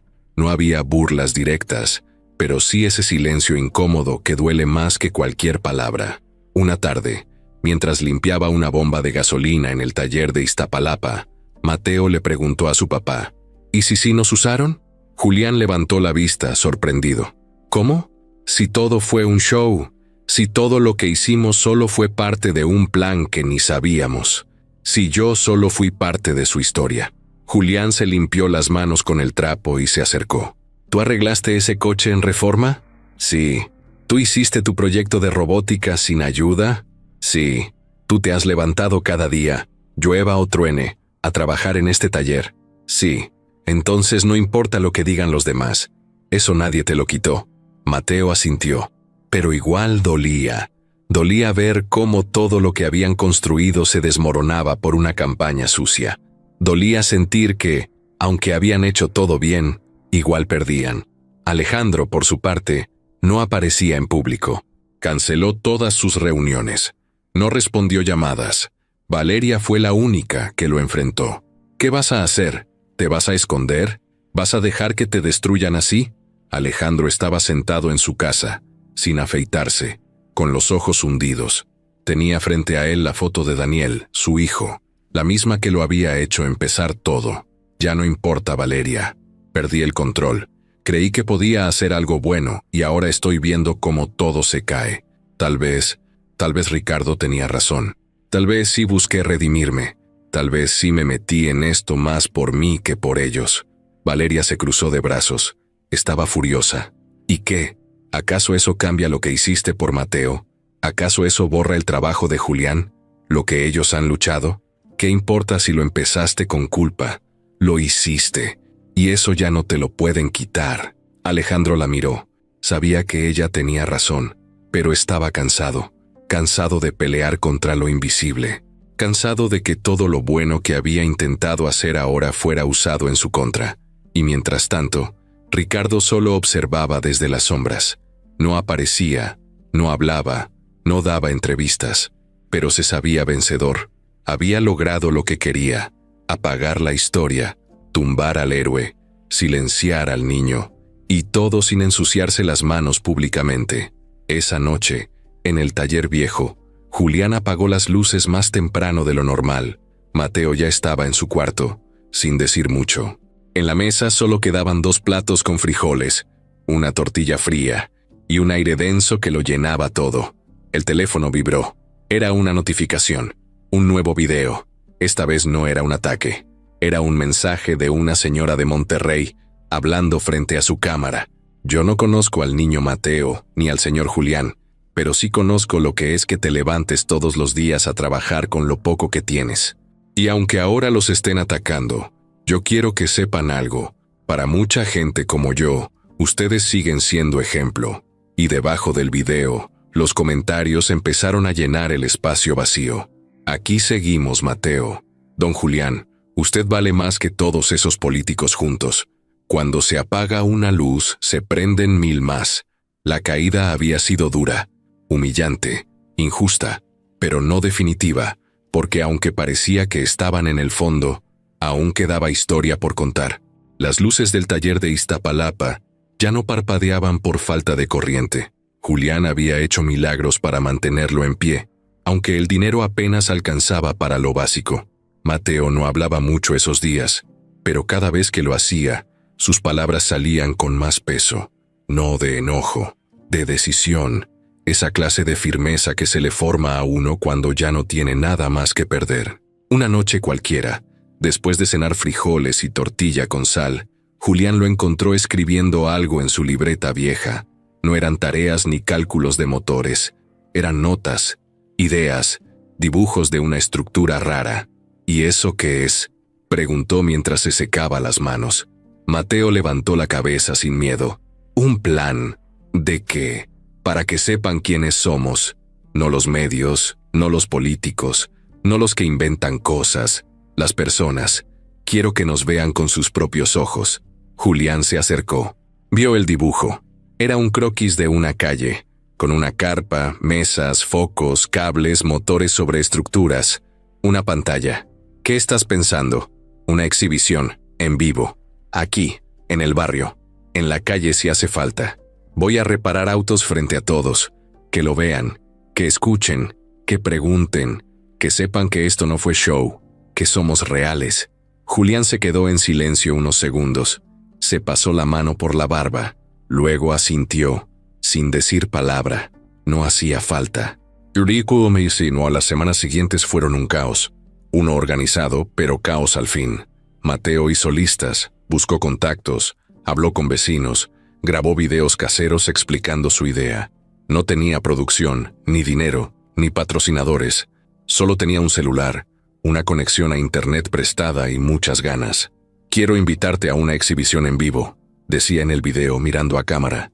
No quiero fama, solo quiero que veas con tus propios ojos cómo trabajo. Porque esto no es una historia viral, es mi vida. El video no se hizo viral de inmediato, pero se compartió. Uno, luego otro, luego otro. Vecinos, mecánicos, maestros, hasta estudiantes de robótica empezaron a comentar. Algunos se ofrecieron a ayudar, otros solo escribieron: ahí estaremos. Valeria se sumó sin pensarlo. Consiguió lonas, prestó bocinas, imprimió carteles. Alejandro, aunque no lo decía en voz alta, puso dinero desde el anonimato. No quería figurar, no esta vez. Sabía que la historia ya no era suya, era de ellos. La calle donde estaba el taller viejo se transformó en 2 semanas. Pusieron luces colgadas entre los postes, cables por todas partes, bancas improvisadas con guacales, hasta un pequeño escenario con madera reciclada. Pintaron las paredes con aerosol. No era bonito, pero era honesto. Y llegó el día. Desde temprano, vecinos comenzaron a llegar, familias completas, niños con mochilas, señoras con sillas plegables, abuelitos que llevaban años sin salir. Algunos venían solo por curiosidad, otros porque ya sabían lo que significaba ese lugar. Mateo se paró al frente, con la gorra hacia atrás, las manos ya manchadas de grasa, el rostro serio. Tenía al lado a Julián con la mirada firme, y detrás a Valeria acomodando el sonido. Todo estaba listo. Había un coche viejo al centro, un Nissan que no arrancaba desde hacía meses. Era del mismo barrio. Nadie lo había podido reparar. Mateo levantó el cofre y empezó a hablar. Este coche tiene un problema eléctrico. Lo sabemos porque cuando intentas encenderlo, la chispa no pasa. Pero no es la batería. Ya la revisamos. Tampoco es el arranque. Es la distribución de corriente en el módulo central. Lo que haré es desmontar, revisar los fusibles y hacer una derivación directa. Y mientras hablaba, trabajaba. No usó palabras difíciles. No fingió ser experto. Solo era él, con su conocimiento, con lo que había aprendido de observar, de preguntar, de fallar y volver a intentar. A los 10 minutos, el motor rugió. La gente aplaudió, pero no como si vieran un truco de magia. Aplaudieron con ganas, como si vieran a uno de los suyos demostrando que sí se puede. Después vinieron más coches. Un Beetle con problemas de carburación, una camioneta con frenos desgastados, un auto nuevo que traía errores en los sensores. Todos fueron revisados en vivo, con explicaciones claras, con Mateo al frente.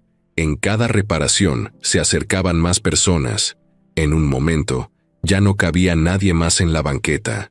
Algunos se treparon en las bardas, otros miraban desde las azoteas. Y ahí fue cuando pasó lo inesperado. Un grupo de estudiantes de una universidad de ingeniería llegó con sus propios proyectos, prototipos de autos eléctricos, pequeñas maquetas. Pidieron permiso para mostrar lo que hacían. Mateo los dejó pasar. En minutos, el taller se convirtió en una feria de talento. No de competencia, sino de comunidad. Una reportera de televisión, que había cubierto antes el escándalo de la clausura, llegó por curiosidad. Pensaba que iba a haber una protesta, pero al ver lo que estaba ocurriendo, sacó su cámara y comenzó a grabar. Transmitió en vivo. Estamos en Iztapalapa, donde un niño llamado Mateo está demostrando que el talento no necesita escenarios elegantes ni discursos preparados, solo un espacio y una oportunidad. El video fue visto por miles, luego por millones. Esa noche, Alejandro lo vio desde su casa. No dijo nada. Solo apretó los puños y dejó que una lágrima le bajara sin avisar. No de tristeza, de alivio, porque por fin, Mateo estaba ganando con su propia voz. Valeria se subió al escenario improvisado, pidió silencio y tomó el micrófono. Hace unos meses, dijeron que este proyecto era una farsa, que solo era una historia bonita para redes. Hoy, con ustedes como testigos, demostramos que no somos invento de nadie. Aquí está la verdad, aquí está el talento, aquí está el barrio, de pie. El aplauso fue ensordecedor. Julián se acercó a Mateo, lo abrazó por el hombro y le dijo bajito: «Lo lograste, hijo. Lo hiciste más fuerte que el miedo». Mateo no respondió. Solo cerró los ojos unos segundos. No necesitaba palabras. Esa noche, el miedo ya no tenía espacio donde vivir. El eco de los aplausos todavía se sentía en la calle cuando cayó la madrugada. Las luces colgantes seguían encendidas. Algunos vecinos no se querían ir. Seguían tomando café en vasitos de unicel o platicando emocionados de lo que acababan de ver. Era como si el barrio entero hubiera respirado aire limpio después de mucho tiempo. Pero entre tanto ruido y emoción, Alejandro caminaba solo por una calle oscura, con las manos en los bolsillos y la cabeza llena de cosas que no podía seguir guardando. No se fue directo a su casa. Se fue al taller de Polanco, ese que seguía clausurado, como un símbolo de todo lo que se había derrumbado. Usó su propia llave, forzó la entrada como pudo, y entró en medio de la oscuridad. Caminó entre las herramientas cubiertas con plástico, los autos a medio arreglar, el escritorio donde aún estaban unos papeles arrugados. Todo estaba tal como lo habían dejado, pero el silencio era otra cosa. Ese lugar ya no olía a éxito, olía a dolor. Se sentó en una silla y sacó una caja de cartón que tenía guardada bajo una repisa. Era vieja, polvosa. La abrió despacio. Adentro había fotos, recortes de periódicos y una carpeta que no había tocado en años. Temblando, sacó una hoja. Era la carta de su hijo Daniel, la misma que había leído una y otra vez desde que conoció a Mateo. Esta vez no la leyó, solo la sostuvo, como si con eso bastara. Pero no bastaba, no después de lo que llevaba tanto tiempo escondido. Al día siguiente, Alejandro se presentó sin aviso en el taller de Iztapalapa. Llevaba la misma ropa del día anterior, con la cara ojerosa y el gesto más serio que nunca. Julián estaba limpiando el filtro de un coche. Lo vio acercarse, y aunque ya no lo recibía con desconfianza, sí con precaución. Alejandro no venía por trabajo. Se le notaba. ¿Pasó algo?, preguntó Julián bajando el trapo. Alejandro no respondió enseguida. Solo metió la mano en su mochila y le entregó la carpeta. Julián la agarró sin entender. ¿Y esto? Es todo lo que no he dicho. Julián lo abrió, sacó unos papeles. Eran documentos viejos, reportes médicos, actas, una bitácora de hospital. Empezó a leer en silencio. Sus ojos se fueron endureciendo con cada hoja. ¿Es real esto? Alejandro asintió. La muerte de mi hijo no fue un accidente, fue suicidio. Julián apretó los labios. Dejó los papeles sobre el cofre del coche. Alejandro siguió hablando. Yo siempre dije que fue culpa de un amigo suyo que le prestó una moto. Pero la verdad es que él dejó una carta. Me la dejó a mí. Me culpaba. No por algo que hice una vez, sino por todo. Por no escucharlo. Por no apoyarlo. Por hacerlo sentir menos cada vez que hablaba de lo que le gustaba. Julián no dijo nada. Lo dejó hablar. La última vez que hablé con él fue para regañarlo. Le dije que ya estaba harto de sus tonterías, que dejara de jugar al inventor, que se enfocara en algo útil. Esa misma noche, se quitó la vida. El silencio fue pesado. Alejandro respiraba como si tuviera el pecho cerrado. Julián bajó la mirada. Sabía que el dolor no se compara entre personas, pero lo que Alejandro le estaba contando no era una confesión cualquiera. Era el tipo de dolor que se arrastra toda la vida. Yo no quería ayudar a Mateo al principio. Lo vi y sentí rabia, porque me recordó todo lo que perdí, pero luego entendí que estaba viendo algo más. Una oportunidad de no cometer el mismo error, de no matar el sueño de alguien que sí tenía lo que se necesita. Pero fui cobarde. Me tardé demasiado. Julián se limpió las manos, se las metió en los bolsillos del pantalón y lo miró con seriedad. No puedes cambiar lo que pasó, Alejandro, pero puedes decidir qué haces con lo que queda. Alejandro asintió, sin mirar al suelo por primera vez. Ese mismo día, Valeria visitó la casa donde su papá guardaba las cosas de Daniel. No era una habitación, era más bien un rincón olvidado del departamento, donde todo había quedado igual que años atrás. Las maquetas, los planos, las libretas llenas de dibujos, todo estaba ahí. Ella nunca había podido entrar mucho tiempo, pero ahora sí se sentó en el piso, sola, con los recuerdos flotando como polvo en el aire. Abrió un cuaderno al azar. En una hoja, Daniel había dibujado un motor con partes que no existían todavía. Era un invento. Y abajo, con su letra, escribió: «No quiero ser famoso. Solo quiero construir algo que funcione y que alguien lo use». Valeria sonrió entre lágrimas. Era como leer la mente de Mateo. En la tarde, cuando Mateo llegó del colegio, encontró a su papá hablando con Alejandro afuera del taller. No se sorprendió, pero sí se acercó con curiosidad. Julián lo miró y le dio un leve golpe en el brazo, como para avisarle que todo estaba bien. Alejandro se paró frente a él. «Necesito decirte algo, Mateo». Mateo lo escuchó con atención. «Mi hijo era como tú, pero yo no lo entendí, no lo apoyé. Lo perdí por no saber verlo. Cuando tú apareciste, me enojé contigo sin razón, porque me recordaste todo lo que no supe hacer. Y aún así, tú seguiste adelante. Me enseñaste más tú a mí que yo a ti. Mateo lo miró serio. Asintió una vez. No sabía qué responder, pero no hacía falta. A veces el silencio vale más que las palabras. Gracias por no rendirte, dijo Alejandro, con la voz quebrada. Mateo solo se acercó y le tendió la mano. Y cuando Alejandro la apretó, entendió que ese apretón era más que un gesto.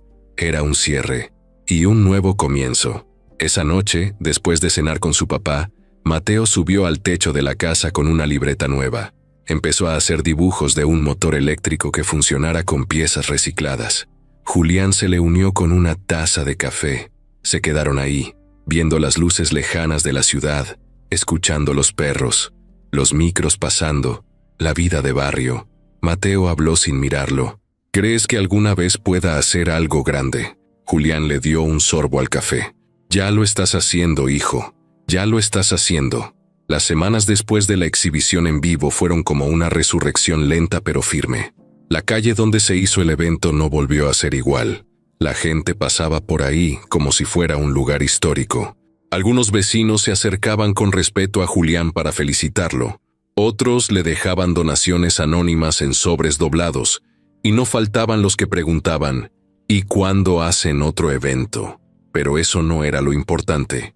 Lo verdaderamente grande era lo que estaba pasando dentro de las personas.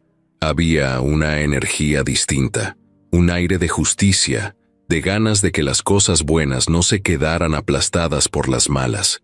Y entonces pasó algo que nadie esperaba. Un grupo de mecánicos independientes de varias partes del país, desde Jalisco hasta Oaxaca, contactaron a Julián por redes sociales. Querían formar una red de talleres con enfoque comunitario, inspirados en lo que él y Mateo habían hecho.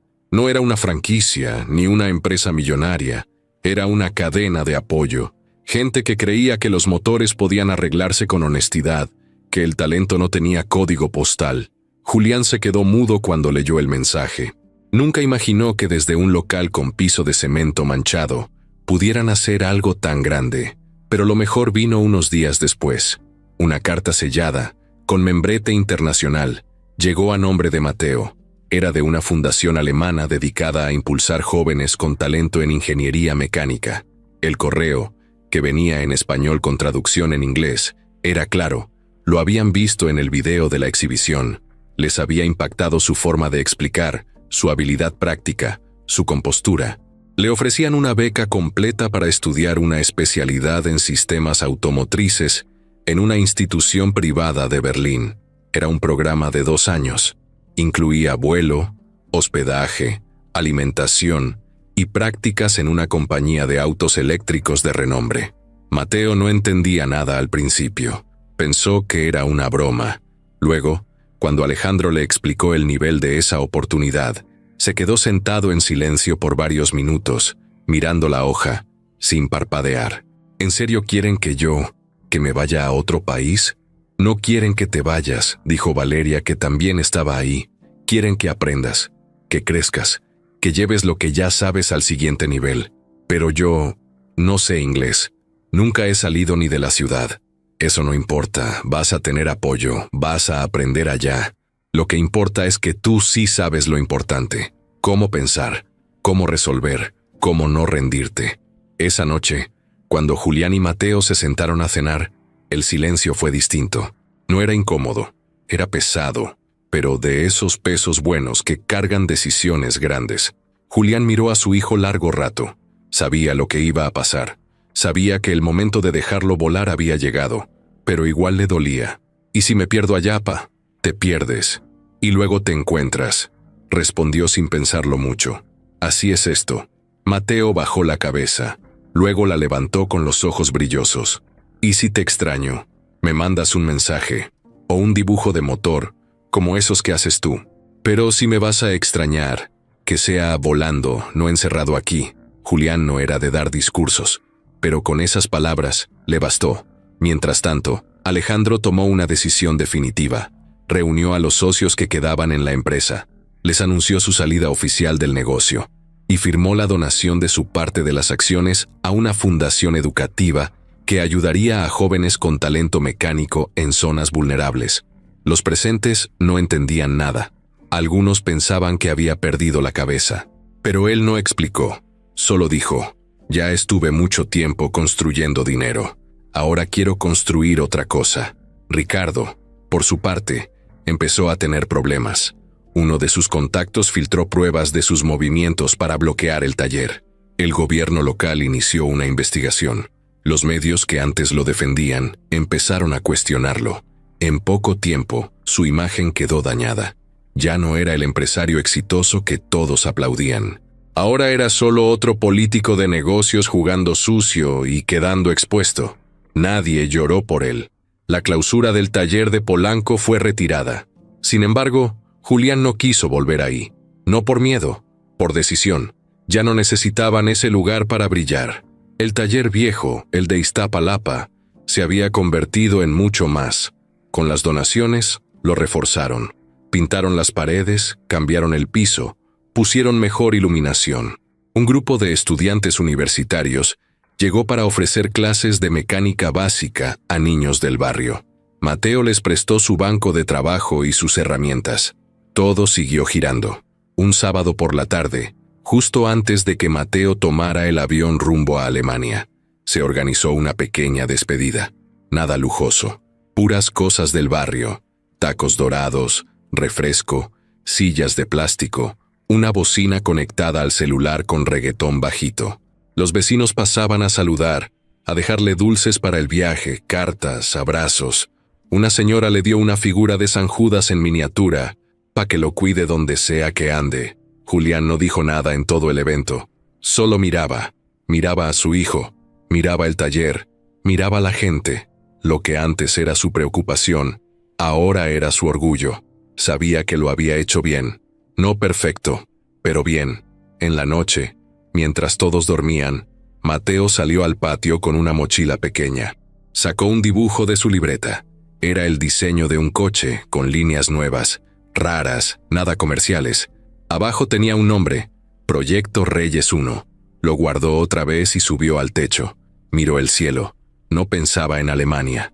Pensaba en no fallarles, en hacer que cada golpe, cada burla, cada noche sin luz, cada lágrima de su papá valiera la pena. A la mañana siguiente, en el aeropuerto, Valeria lo acompañó hasta la puerta. Alejandro se quedó a unos pasos, con las manos en los bolsillos, dejando que el momento fuera de ellos. «Tú no eres solo Mateo, el mecánico de Iztapalapa», le dijo Valeria, antes de que se fuera. «Eres Mateo, el que cambió todo, y vas a seguir cambiando cosas. Solo prométeme que no vas a dejar de ser tú». Mateo le dio un abrazo largo. No prometió con palabras, solo con los ojos, y con eso bastó. Cuando el avión despegó, Julián no fue a esperarlo a la casa. Se quedó en el taller, solo, sentado en una silla frente al banco de trabajo vacío. No lloró, solo se quedó ahí, con la sonrisa más tranquila que había tenido en años. Afuera, un niño del barrio tocó la puerta. «Señor Julián, ¿usted da clases?» Julián se levantó, sacudió los pantalones y abrió la puerta. «¿Quieres aprender?» El niño asintió. «Entonces pasa, porque aquí nadie se queda sin futuro». Y ese fue el principio de otra historia. El aeropuerto de Berlín era frío, enorme y ruidoso. Mateo caminaba despacio entre pasillos llenos de letreros que no entendía del todo, arrastrando su maleta con una mano y con la otra apretando el asa de su mochila como si de ahí se agarrara para no caerse. Nunca había estado tan lejos de casa, no solo por la distancia, sino por todo lo que estaba sintiendo. Gente por todos lados, olores nuevos, acentos raros. Se sentía chiquito, pero no perdido. Estaba listo, o al menos eso quería creer. Esa misma noche, en su cuarto dentro del dormitorio estudiantil, con paredes blancas y una ventana que daba a un jardín helado, Mateo sacó una caja pequeña de su mochila. No era una caja cara, era de cartón, doblada de forma casera. Adentro traía recortes de fotos, una figura de San Judas que le dio la vecina, una pulsera tejida por uno de los chavos del taller y una carta. Esa carta, llevaba meses guardándola. Nunca la había enseñado, nunca se la había leído a nadie, ni siquiera a Julián. Y esa noche, por alguna razón que no supo explicar, sintió que ya era momento. Encendió la lámpara de su escritorio, se sentó en la silla y abrió el sobre con manos lentas. La hoja estaba doblada en 4. La caligrafía era de mujer, con letras claras, sin adornos.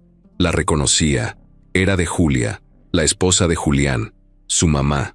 Bueno, eso era lo que él siempre había creído. Mateo empezó a leer. Mateo, si estás leyendo esto, es porque tu papá creyó que ya estabas listo para conocer la verdad. Yo ya no estoy en este mundo, pero no quiero irme sin dejarte estas palabras, porque sé que algún día vas a hacer cosas grandes, y cuando eso pase, quiero que lo hagas con la cabeza en alto, con la verdad en el corazón y los pies bien puestos en la tierra. Tú no naciste de mí, hijo. Llegaste a nuestras vidas cuando tenías unos pocos días de nacido. Te encontramos en una caja, envuelto con una cobijita rota, afuera del taller viejo. Nadie te buscó, nadie preguntó por ti. Y nosotros no lo dudamos. Te tomamos como nuestro desde el primer segundo. Eras tan chiquito, tan callado, con esos ojos que parecían ver más de lo que deberían. Yo te alimenté, te cuidé, te abracé cada noche. Y tu papá te dio su apellido y su vida entera sin pensarlo 2 veces. Nunca quisimos ocultarte algo feo. Solo pensamos que algún día lo entenderías mejor, porque aunque no naciste de mi cuerpo, naciste en nuestro corazón, y eso nadie lo puede cambiar. Si algún día descubres de dónde vienes y decides buscar respuestas, hazlo, pero nunca olvides de dónde creció tu alma. Te amamos desde el primer día. Siempre fuimos y siempre seremos tu familia. Mateo se quedó ahí, con la carta en las manos. El cuarto estaba en silencio. Solo el zumbido bajo del calefactor rompía la calma. No lloró, pero sus ojos ardían. No era tristeza, era una mezcla de muchas cosas. Sorpresa, gratitud, duda, rabia, amor. Era una confusión limpia, de esas que no te rompen, pero te obligan a mirarte diferente. Se levantó de la silla, caminó hasta la ventana y se quedó mirando las luces frías del campus. Se acordó de Julián, del taller, de las noches en que se quedaban platicando sobre cómo arreglar cosas sin piezas nuevas, sobre cómo entender un motor sin leer el manual. Todo eso seguía dentro de él. Todo eso era suyo. No sabía quiénes eran sus padres biológicos. Nunca lo había imaginado. Tampoco lo necesitaba, porque el hombre que le enseñó a vivir, el que le secó las lágrimas cuando se raspaba, el que se metió en problemas por defenderlo, el que lo formó, ese era su papá. Al día siguiente, a la hora del almuerzo, Mateo fue al centro de computadoras del campus. Abrió una sesión de videollamada. Julián contestó desde el taller, con el cabello despeinado y una camiseta manchada de aceite. Tenía la cara medio cansada, pero al ver a su hijo, le brillaron los ojos. ¿Cómo vas allá? ¿Ya comiste algo que no sepa raro? Más o menos. Todo tiene nombre raro, pero ya me acostumbraré. Julián sonrió. ¿Y cómo va la escuela? Empezamos mañana. Hoy solo nos dieron una plática. Hubo una pausa.